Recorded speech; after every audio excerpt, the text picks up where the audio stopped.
Assalamualaikum warahmatullahi wabarakatuh. Untuk hari ini pelajaran administrasi pajak, kita melanjutkan bab yang kemarin, yaitu yang selanjutnya bukan objek pajak penghasilan. Untuk bukan objek pajak penghasilan berdasarkan ketentuan pasal 4 ayat 3 Undang-Undang Pajak Penghasilan terhadap penghasilan tertentu yang diterima atau diperoleh wajib pajak orang pribadi tidak dikenakan pajak penghasilan atau bukan merupakan objek pajak, yaitu yang pertama bantuan atau sumbangan. Yang termasuk ke dalam bantuan atau sumbangan biasanya seperti zakat yang diterima oleh para penerima zakat yang berhak, sepanjang tidak ada hubungannya dengan usaha, pekerjaan kepemilikan atau penguasaan antara pihak-pihak yang bersangkutan. Selanjutnya, harta hibahan biasanya diterima oleh keluarga, saudara dalam garis keturunan lurus 1 derajat atau pengusaha kecil yang ditetapkan oleh Menteri Keuangan. Selanjutnya, warisan. Warisan ini biasanya akan dilimpahkan terhadap keturunannya, seperti anak, cucu, atau keluarga lainnya. Selanjutnya, penggantian atau imbalan.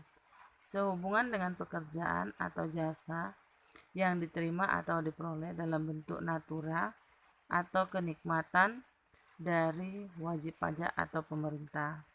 Selanjutnya, pembayaran.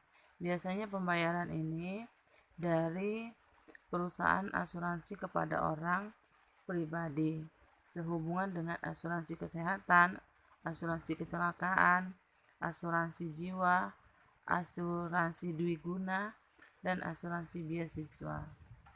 Dan yang terakhir, bagian laba.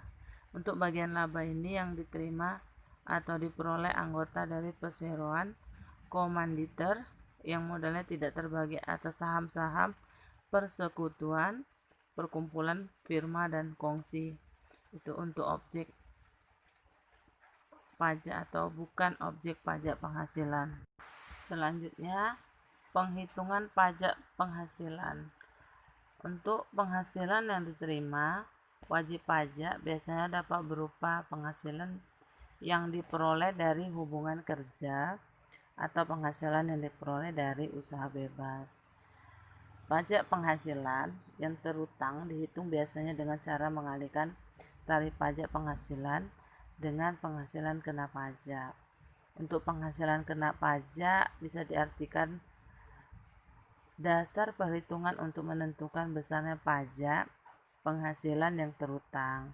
Untuk penghasilan kena pajak bagi wajib pajak orang pribadi, di samping sebagai kompensasi kerugian, penghasilan netonya dikurangi terlebih dahulu dengan penghasilan tidak kena pajak atau PTKP. Dan dalam Undang-Undang Pajak Penghasilan di Indonesia biasanya dikenal dengan 2 golongan wajib pajak, yaitu wajib pajak dalam negeri dan wajib pajak luar negeri. Untuk ketentuannya, pada pasal 16 Undang-Undang Pajak Penghasilan, cara menghitung penghasilan kena pajak dibedakan antara wajib pajak dalam negeri dan wajib pajak luar negeri. Bagi wajib pajak dalam negeri, pada dasarnya terdapat 2 macam cara untuk menentukan besarnya penghasilan kena pajak.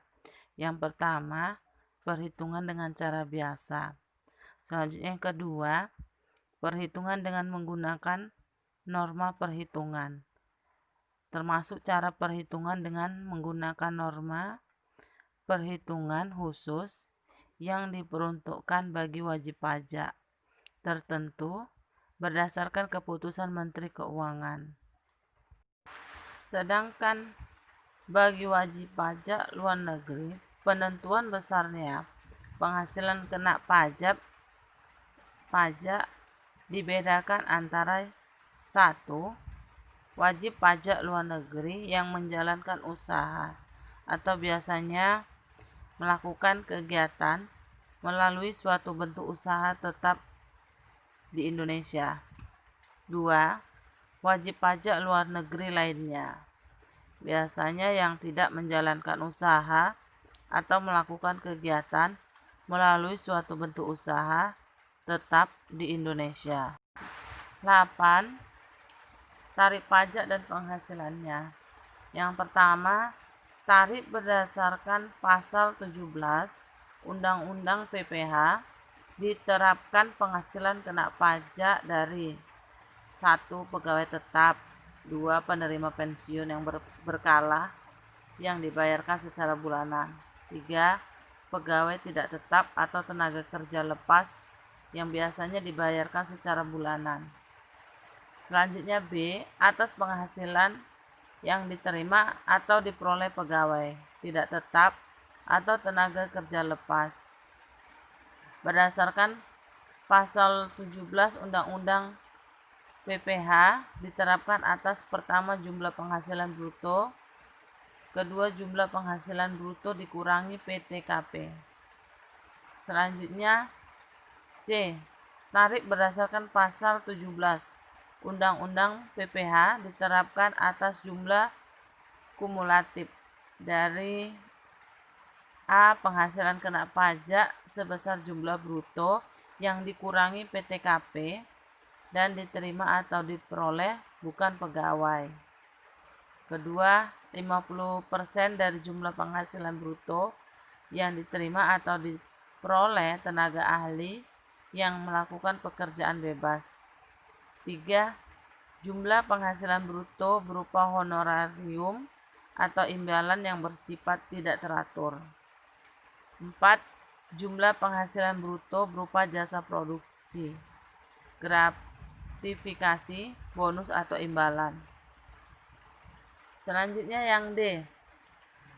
Tarif berdasarkan pasal 17 Undang-Undang PPH diterapkan atas jumlah penghasilan bruto. Yang pertama, untuk setiap pembayaran imbalan kepada bukan pegawai yang tidak bersifat berkesinambungan.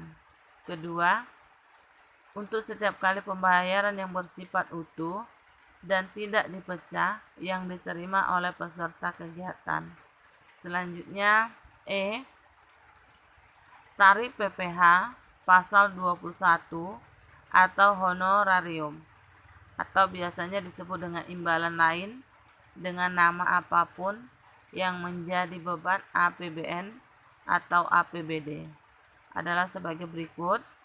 1. Sebesar 0% dari penghasilan bruto bagi PNS golongan 1 dan golongan 2, anggota TNI dan anggota Polri golongan pangkat Tamtama dan Bintara dan pensiunannya. Kedua, sebesar 5% dari penghasilan bruto bagi PNS golongan 3, anggota TNI dan anggota Polri golongan pangkat perwira pertama dan pensiunannya. Selanjutnya yang ketiga sebesar 15%. Biasanya dari penghasilan bruto bagi pejabat negara atau PNS golongan 4, anggota TNI dan anggota Polri, anggota Polri yang memiliki golongan pangkat perwira menengah dan perwira tinggi dan pensiunannya.